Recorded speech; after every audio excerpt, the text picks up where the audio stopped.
سلام، به پارت دوم از طراحی سایت پلان شهری با استفاده از ایلاستریتور خوش اومدین. اول از همه میخوام یه چیز خیلی ساده ولی مهم رو انجام بدم. میخوام با یه تکنیک خیلی ساده و مفید خطوط عابر پیاده رو ایجاد کنم.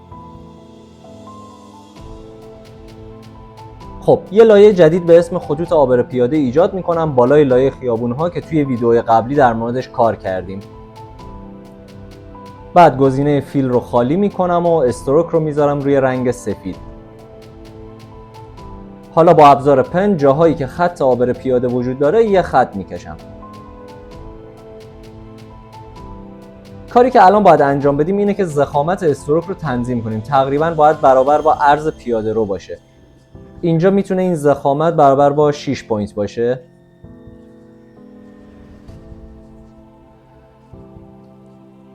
ابزار مهمی که واسه ایجاد خطوط عابر پیاده یا حتی واسه خطکشی‌های خیابون‌ها توی سایت پلان میتونه خیلی کاربردی و مفید باشه ابزار استروک است. از قسمت ویندو گزینه استروک رو انتخاب میکنم.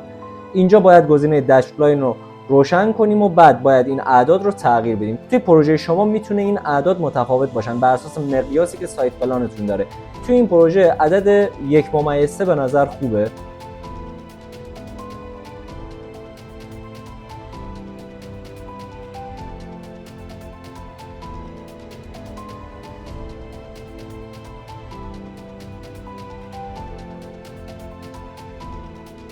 و واسه بقیه قسمت‌های سایت پلان هم میشه دقیقاً همین خط عابر پیاده رو کشید. با این روش خیلی راحت میشه ترسیماتی که واسه خطکشی خیابون‌ها لازمه رو انجام داد.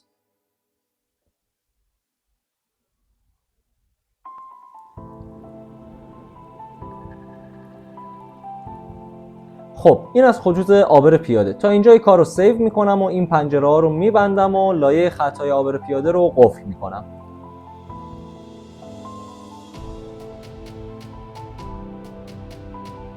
حالا میخوام برم سراغ فضای سبز. اینجا میخوایم ببینیم چجوری میتونیم خودمون متریال چمن رو درست کنیم بدون اینکه بخوایم از جای دیگه این متریال رو وارد پروژه کنیم. در واقع میخوایم یاد بگیریم که لایه رو کنترل کنیم نه آبجکت رو.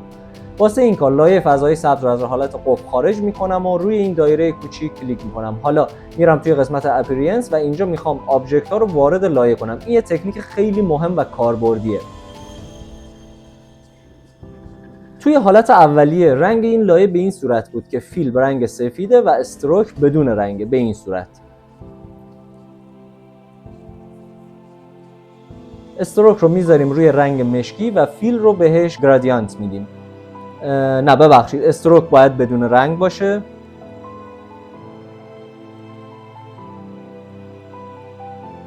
میخوام فضای سبز یکم واقعی‌تر و تازه‌تر دیده بشه، پس هر دو درجه رو میذارم روی رنگ سبز.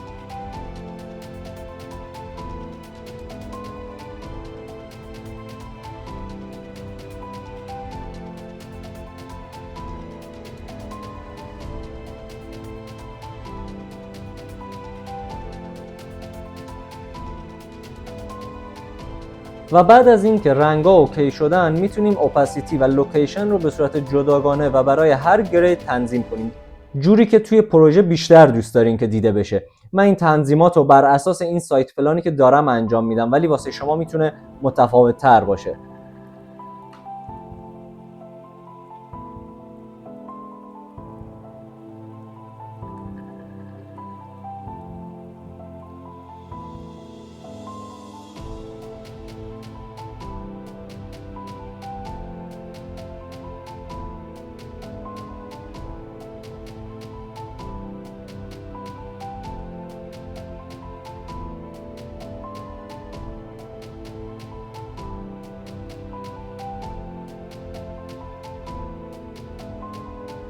حالا میام توی قسمت اپیرینس و اوپاسیتی رو از این قسمت هم تغییر میدم. پس تا اینجا این بهترین راه واسه ایجاد گرادیانت توی ایلاستریتور هست. حالا میتونیم تکسچر به لایه اضافه کنیم. بعد از اینکه لایه رو سلکت کردیم از قسمت افکتس و آرتیستیک گزینه فیلم گرین رو انتخاب میکنیم. میبینیم که این پنجره واسه تنظیمات باز میشه. اینجا میتونیم درجه گرین رو تغییر بدیم. میبینیم که با تغییر این عدد رنگ و حالت فضای سبزمون خیلی طبیعی‌تر و مثل چمن طبیعی میشه. تنظیمات دیگه ای رو هم میتونیم انجام بدیم تا متریال بشه همونی که میخوایم و در نهایت اوکی رو میزنیم. فکر میکنم که این متریال عالی هست واسه فضاهای سبز.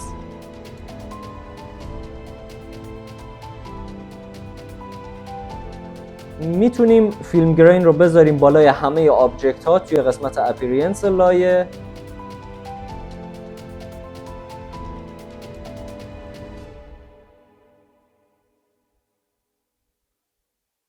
میبینیم کیفیت بهتری از تکسچر رو توی این حالت داریم و حالا لایه رو قفل میکنیم و از پروژه سیو میگیریم. کار دیگه ای که میشه کرد تغییر رنگ و متریال زمین‌های بازی مثل زمین فوتبال و بسکتبال هست. معمولا توی طراحی‌ها ممکنه که بخوایم بافت تکسچر یا متریال این زمین‌ها متفاوت باشه از متریالی که واسه فضاهای سبز و اطرافش در نظر میگیریم. شما میتونید پروسه‌ای که واسه متریال فضای سبز انجام دادیم رو واسه زمین‌های فوتبال و بسکتبال هم انجام بدیم، یا هم میتونید خیلی ساده رنگ این زمین‌ها رو تنظیم کنید. من ترجیح میدم خیلی ساده فقط رنگ این زمین فوتبال رو تغییر بدم و اوپاسیتی رو هم کم کنم تا زمین متریال بهتری رو داشته باشه.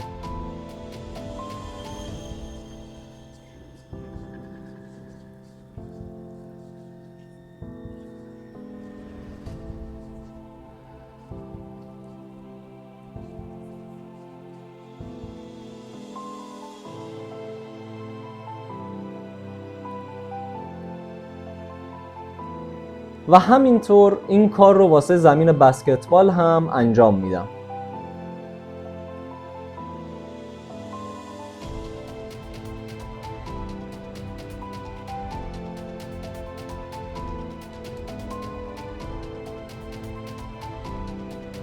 حالا میخوام بهتون نشون بدم که چجوری میشه یه باغچه رو ایجاد کرد.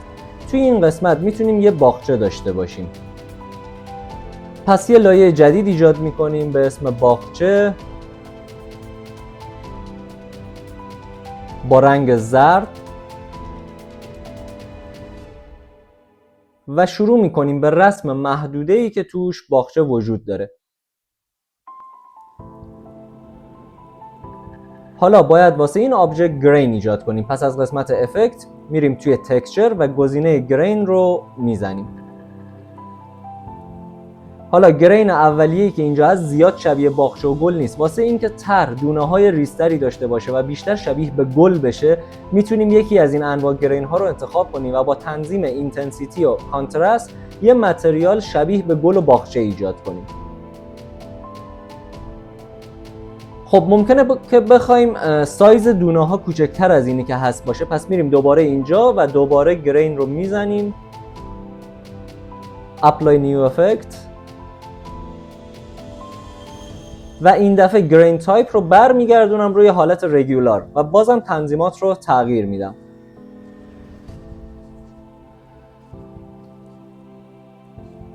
خب این به نظر من خوبه.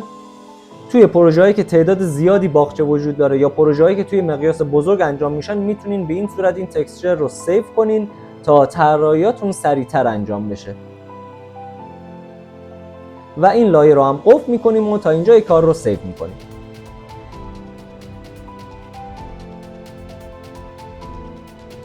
حالا آخرین چیزی که توی این ویدیو میتونیم انجام بدیم ایجاد متریال و تکسچر واسه فضاهای آبی سایت پلان هست. سایت پلان ها معمولا فضاهای زیادی رو واسه استفاده‌های مختلف از آب دارن و توی این سایت پلان یه سری از این فضاها مربوط به دریاچه هستن و یکی از اونها هم مربوط به استخره.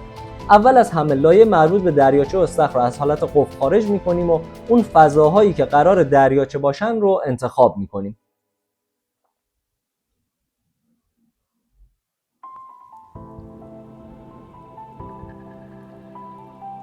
حالا میخوام یه اینر گلو بهش اضافه کنم که روشن‌تر بشه. پس میرم توی قسمت اپیرینس و این فیلد رو انتخاب میکنم.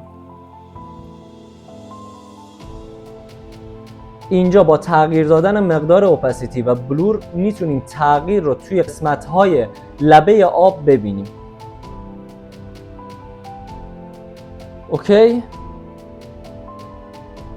خب این یه بیس خیلی خوب واسه فضاهای آبی هست. اگه ما این کار رو انجام بدیم، کاری رو انجام دادیم که معمولا همه انجام نمیدن، بنابراین میتونیم حتی از این هم بهتر کار کنیم. من این آبجکت رو کپی میکنم و رنگ آبی بیس کار رو داره. به این اینر گلو توی این آبجکت نیازی ندارم و پاکش میکنم. این آبجکت رو انتخاب میکنم و یک گرین رو ایجاد میکنم.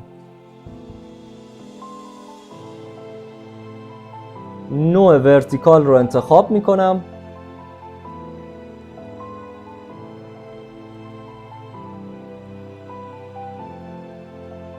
و اوکی رو میزنم.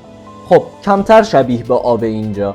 پس یه افکت دیگه رو میخوام اپلای کنم. بالای این افکت از قسمت دیستروت گزینه اوشن ریپل رو انتخاب میکنم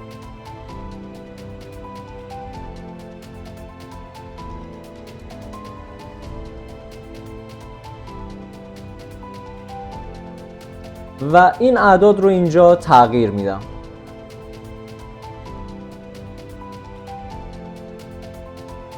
خب بهتر شد، ولی هنوز هم شبیه آب نیست. کار بعدی اینه که حالت ترکیب یا بلندینگ مود رو تغییر بدم تا رنگ ها خودشون رو جدا کنن ازش. پس به حالت دیفرنس تغییرش میدم و اوپاسیتی رو هم تغییر میدم.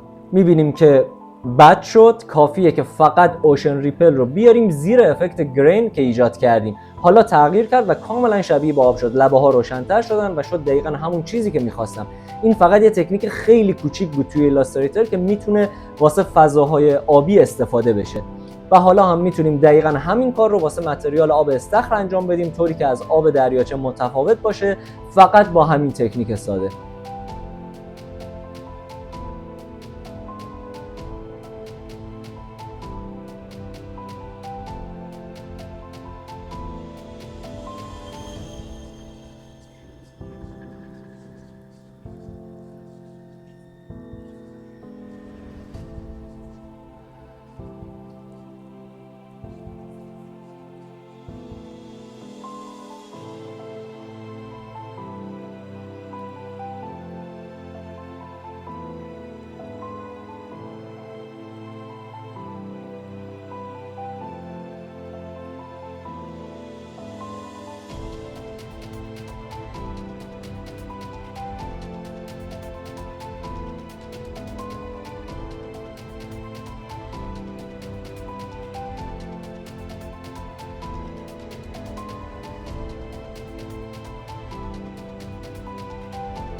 خیلی ممنون که این آموزش رو هم میبینین. یادتون نره به کانال من سابسکرایب کنید تا به صورت هفتگی آموزش ها رو از دست ندین.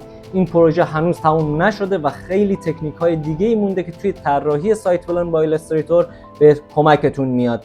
قسمت بعدی آموزش و ادامه این پروژه به زودی منتشر میشه. با من همراه باشین.